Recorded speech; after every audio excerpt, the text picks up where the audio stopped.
Statue of unity ખાતે સરદાર વલ્લભભાઈ પટેલની 150મી જન્મજયંતિ નિમિત્તે ભારત પર્વ 2025ની ભવ્ય ઉજવણી ચાલુ છે। આ મહોત્સવમાં ઉત્તરાખંડના પ્રવાસન અને જાહેર બાંધકામ મંત્રી સતપાલ મહારાજ, ગુજરાતના નાણામંત્રી કનુભાઈ દેસાઈ તથા વન અને પર્યાવરણ મંત્રી અર્जुनभाई मोढवाडिया सहभागी થયા હતા। आज स्टैच्यू ऑफ यूनिटी के देखने का मौका मिला और अवलोकन करने का मौका मिला। राष्ट्रीय एकता दिवस तथा लौह पुरुष सरदार वल्लभ भाई पटेल जी की 150वीं जयंती और भगवान बिरसा मुंडा जी के भी जयंती के अवसर पर आज मुझे यहाँ आपके बीच में आने का सौभाग्य मिला। बहुत बहुत धन्यवाद। सरदार पटेल जी ने पूरे देश को एक किया। 560 स्टेट्स जो थी, छोटी बड़ी स्टेटों को विलय करके और पूरे देश को खड़ा किया। आज उनके चरणों में हमें श्रद्धा सुमन अर्पित करने का सौभाग्य मिला है। સરદાર વલ્લભભાઈ પટેલ, જેમને આયર્ન મેન ઓફ ઇન્ડિયા તરીકે ઓળખવામાં આવે છે, તેમણે 662 રજવાડાને એકજૂથ કરીને આધુનિક ભારતનું નિર્માણ કર્યું હતું। તેમની 150મી જન્મજયંતિના આ ઉદ્દેશ્ય ભારત પર્વને વિશેષ મહત્વ આપવામાં આવ્યું છે। ત્યારે આ ખાસ પર્વ નિમિત્તે કનુભાઈ દેસાઈએ કહ્યું હતું કે 2016થી ચાલતા ઉત્સવને આ વર્ષે સરદાર પટેલની જન્મજયંતિને કારણે વિશિષ્ટ સ્વરૂપ આપવામાં આવ્યું છે।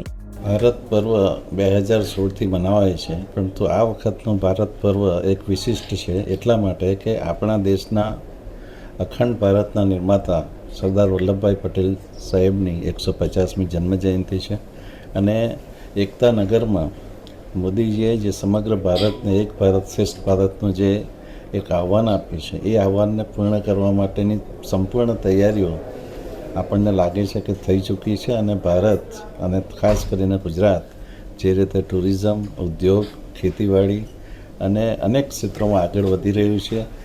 આપણો ભારત દેશ એક વિવિધતામાં એકતા કહી શકાય। જુદા જુદા રાજ્યો, જુદા જુદી ભાષા, જુદા જુદા પ્રાંત, જુદા જુદા ધર્મો, છતાં પણ ભારતને એક શ્રેષ્ઠ ભારત તરીકે બનાવવાના આપણા મોદીજીના જે પ્રયત્નો છે, એમાં સમગ્ર ભારત એક થઈને આગળ વધી રહ્યું છે એવું ચોક્કસ લાગે છે। આજે ઉત્તરાખંડના ટુરિઝમ મિનિસ્ટર શ્રી સાહેબ પણ આપણી વચ્ચે છે અને એમણે પણ સરદાર સાહેબને શ્રદ્ધાંજલિ આપી છે। એકતાનગરને વિશ્વસ્તરીય પર્યટન કેન્દ્ર તરીકે વિકસાવવાના પ્રયાસોને વેગ મળ્યો છે। દર વર્ષે 1.5 કરોડથી વધુ પર્યટકો અહીં આવે છે અને આ મહોત્સવથી સ્થાનિક વેપારીઓ અને કલાકારોને નવા અવસરો મળી રહ્યા છે। ત્યારે આ પર્વ નિમિત્તે એસઓયુની મુલાકાત દરમિયાન અર્જુન મોઢવાડિયાએ જણાવ્યું હતું કે 15 નવેમ્બર સુધી ચાલનારા મહોત્સવમાં દેશભરના લોકો ઉત્સાહથી જોડાઈ રહ્યા છે।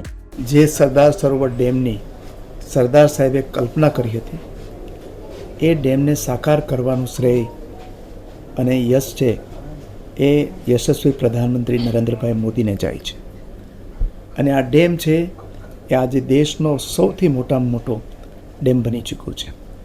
જ્યારે સ્ટેચ્યુ ઓફ યુનિટી, સરદાર સાહેબની મૂર્તિ એ વિશ્વની સૌથી ઊંચી મૂર્તિ, જેની કલ્પના પણ નરેન્દ્રભાઈએ કરી હતી અને સાકાર પણ નરેન્દ્રભાઈએ કરી, એ સ્ટેચ્યુ ઓફ યુનિટી અને ડેમ આજે અમે ઉત્તરાખંડના પ્રવાસન મંત્રી સતપાલ મહારાજજી અને અમારા સિનિયર મંત્રી કનુભાઈ દેસાઈની સાથે આજે સ્ટેચ્યુ ઓફ યુનિટી પણ જોયું અને બીજા આકર્ષણો પણ જોયા।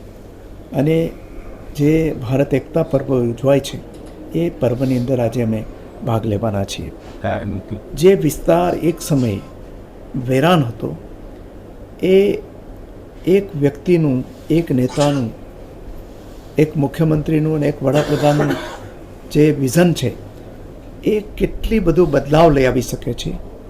એ બદલાવની નિશાની સ્ટેચ્યુ ઓફ યુનિટી અને સરદાર સરોવર ડેમ છે અને આ નવા ભારતના નવા લેન્ડમાર્ક છે અને એનું ગૌરવ દરેક ભારતવાસીઓને છે।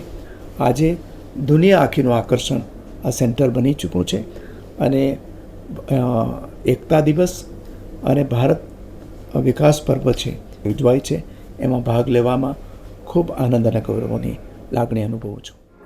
જો તમે પણ ભારતની એકતાનો આ મહોત્સવ અનુભવવા માંગો છો તો એકતાનગર જરૂરની મુલાકાતે જાઓ, કારણ કે અહીં વિકાસ પણ વારસો પણનો સુંદર સન્નાટ થઈ રહ્યો છે।